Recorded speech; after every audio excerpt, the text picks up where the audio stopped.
सभी श्रोताओं को मेरा बहुत बहुत नमस्कार।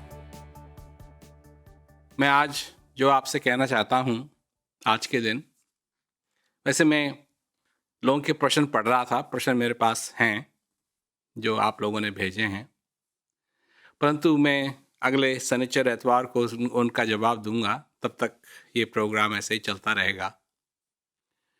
तो जब मैंने वो प्रश्न पढ़े तो मेरे को एक बात याद आई, क्योंकि जब मैं विदेश आया था, 13 साल का था मैं तब, जब मैं आया था विदेश, तो एक हमारा रूटीन था कि हर रोज, जब पहले तो प्रोग्राम हो गया, फिर उस प्रोग्राम के बाद हर रोज लोगों को हम बताते थे कि हम कहाँ ठहरे हुए हैं, और लोग सवेरे सवेरे आकर के कमरे में, लिविंग रूम में या कहीं भी जो बड़ा, जहाँ बड़ा कमरा है, वहाँ के सब लोग इकट्ठा होते थे और घंटे 2 घंटे के लिए प्रश्न उत्तर होते थे हर रोज। और वो मतलब बड़ा समय था, बड़ा अच्छा समय था और मजेदार समय था। लोग प्रश्न पूछते थे और तभी से मेरे को एक बात अच्छी तरीके से मालूम है कि सभी लोग अपने मन में धारणाएं बनाते हैं और उसके हिसाब से चलते हैं।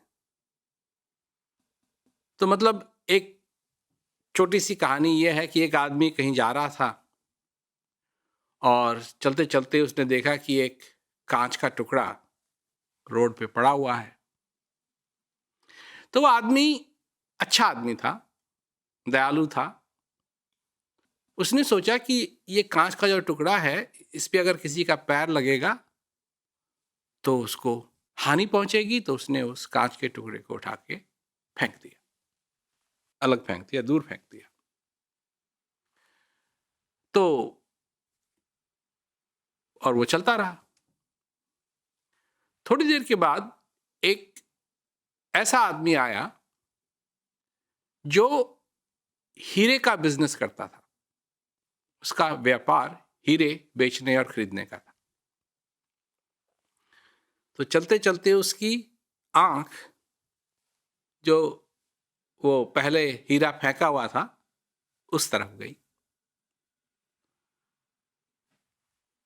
तो वो अपने किस्मत को क्या कहे, इतना खुश हुआ वो, इतना खुश हुआ वो, इतना खुश हुआ कि उसने वो वहां गया और उस हीरे के टुकड़े को उठाया और अपनी किस्मत के बारे में सोचने लगा कि मैं कितना किस्मत वाला हूं कि मेरे को इतना बड़ा ये हीरा रोड के किनारे मिला। और उसने उस हीरे को अपने जेब में रखा और बहुत खुश होकर के आगे बढ़ता रहा। अब देखिए इस कहानी में क्या है। एक ने देखा और उसको समझा कि वो कांच का टुकड़ा है और किसी को उससे हानि पहुंचेगी। ठीक है, उसको मालूम नहीं था और उसने उस हीरे को समझा कि वो कांच का टुकड़ा है। परंतु जिसको मालूम है उसके लिए वो कांच का टुकड़ा नहीं था, उसके लिए वो हीरा था।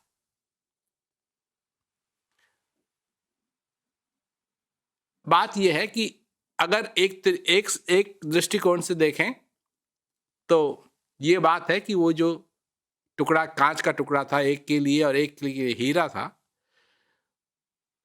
तो जिसने सोचा कि वो कांच का टुकड़ा है तो उसने उसको फेंक दिया ताकि किसी को लगे ना।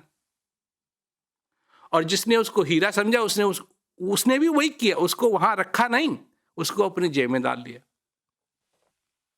तो हानि तो किसी को पहुंचेगी नहीं, पर एक की किस्मत खुल गई और एक ने अपने हाथ में जो आया हुआ हीरा था उसको भी फेंक दिया।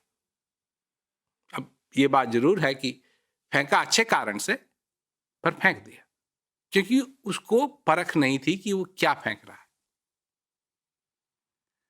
तो लोग धारणाएं बनाते हैं, ये ऐसा है, ये ऐसा है, ये ऐसा है, ये ऐसा है, और उन धारणाओं पे चलते हैं। तो भी ये जब मैं पहली बार 1970s में, लेट 70s में जब मैं आया था विदेश, तब से मेरे को ये बात याद है कि जितने भी लोग प्रश्न पूछते थे ये इन धारणाओं के ऊपर आधारित थे, जैसे भी लोगों की धारणाएं।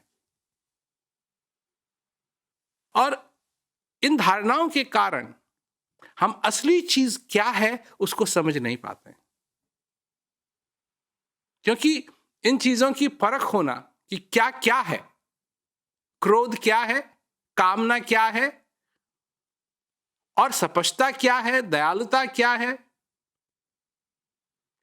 इन चीजों की अगर हमको परख नहीं होगी तो हम इन चीजों को अपनी जिंदगी के अंदर चाहे हम कितनी भी कोशिश करें अपना नहीं पाएंगे, और वही चीजों को अपनाएंगे जिनके हम गुलाम बने हुए हैं। जहां भी जाते हैं गुस्सा साथ है, चीजें वैसी नहीं हो रही हैं जैसी तुमने सोचा था होनी चाहिए, तुम्हारे प्लान के अनुकूल चीजें नहीं हो रही हैं, क्या होता है? गुस्सा आता है। बच्चा माँ बाप से प्यार करता है, माँ बाप चाहते हैं कि वो अच्छा पढ़े लिखे और आगे चल के उसकी जो किस्मत है, उसकी जो जिंदगी है वो अच्छी हो, वो कमा सके, खा सके अच्छी तरीके से। तो ये तो माँ बाप का दृष्टिकोण है, और वो चाहते हैं कि उसका बच्चा खूब मेहनत करे, चाहे खुद मेहनत की नहीं की, जब वो बच्चे थे मेहनत की नहीं की ये किसी का नहीं मालूम, उनको मालूम है, परंतु बच्चा अपना रिपोर्ट कार्ड लाए और रिपोर्ट कार्ड में लिखा है फेल, तो माँ बाप नाराज होते हैं, दुखी होते हैं। क्या ये संभव है कि हमारे दुख का कारण ये जो हमारी कल्पनाएं हैं, जो ये हमारी धारणाएं हमने जो बना रखी हैं, ये हैं, इसी का यही कारण है कि जो कुछ हो रहा है इसको हम समझ नहीं पा रहे। क्या हो रहा है? जैसे मैंने पहले सुनाया ये दुआ कि नर्तन भव वारिद कहूं बेरो, इस भव सागर से पार करने का ये साधन है।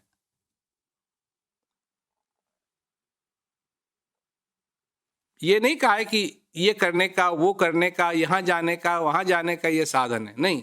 नर्तन भव वारिद कहूं बेरो, सन्मुख मरुत अनुग्रह मेरो, मेरी कृपा, अब कृपा के लिए भगवान की कृपा सबको चाहिए। मंदिर में जाते हैं, क्यों जाते हैं? भगवान की कृपा चाहिए, भगवान की कृपा बनी रहे, कृपा बनी रहे, कृपा बनी रहे, कृपा बनी रहे, कृपा बनी रहे।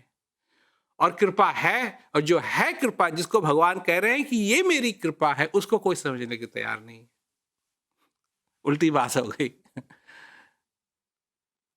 उल्टी बात हो गई कि जो कृपा है, उस जो स्पष्ट है, जो अंदर तुम्हारे आ रही है और जा रही है, नर्तन भव वारिद कहूं बेरो, सन्मुख मरुत अनुग्रह मेरो,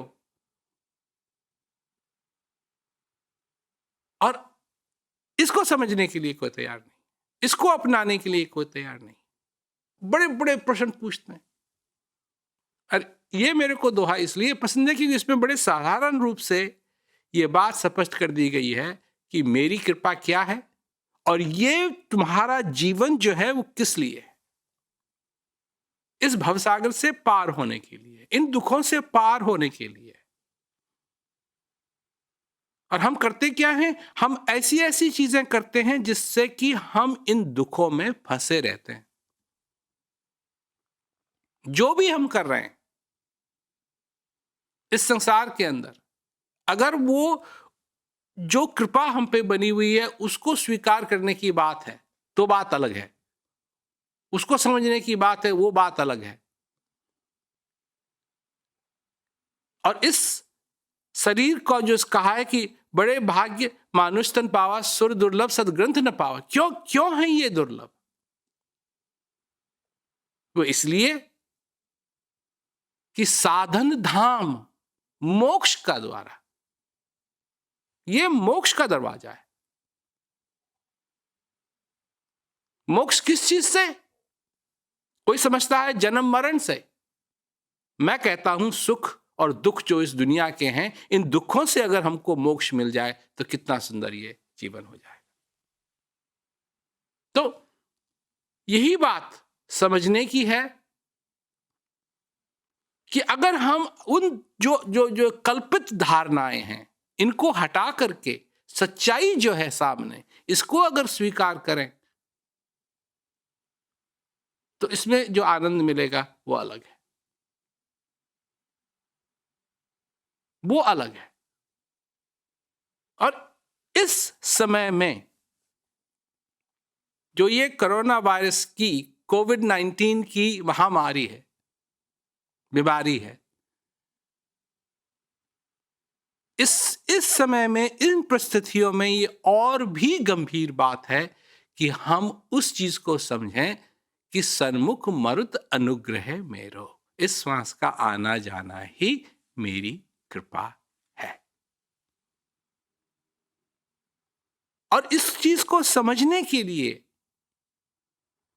हमको ये बात समझनी पड़ेगी कि ये जो हम फोटो बना के हर एक चीज की, कि मेरी बीवी कैसी होनी चाहिए, मेरा पति कैसे होना चाहिए, मेरा बच्चा कैसे होना चाहिए, मेरा घर कैसे होना चाहिए, मेरी कार कैसे होनी चाहिए, मेरा गधा कैसे होना चाहिए, मेरी बिल्ली कैसी होनी चाहिए, मेरा कुत्ता कैसे होना चाहिए, हर एक चीज के लिए हमने एक तस्वीर यहां अपने दिमाग में खींच रखी है। और हमारे दुखों का कारण ही ये है, मूल में यही है। ऐसा होना चाहिए, ऐसा होना चाहिए, ऐसा होना चाहिए, ऐसा होना चाहिए। अब लोग कहते हैं भगवान मैं हूं और तू जैसा चाहता है वैसा ही होगा, और जब कुछ नहीं होता है तब लोग कहते हैं अब क्या करूं, अब क्या करूं।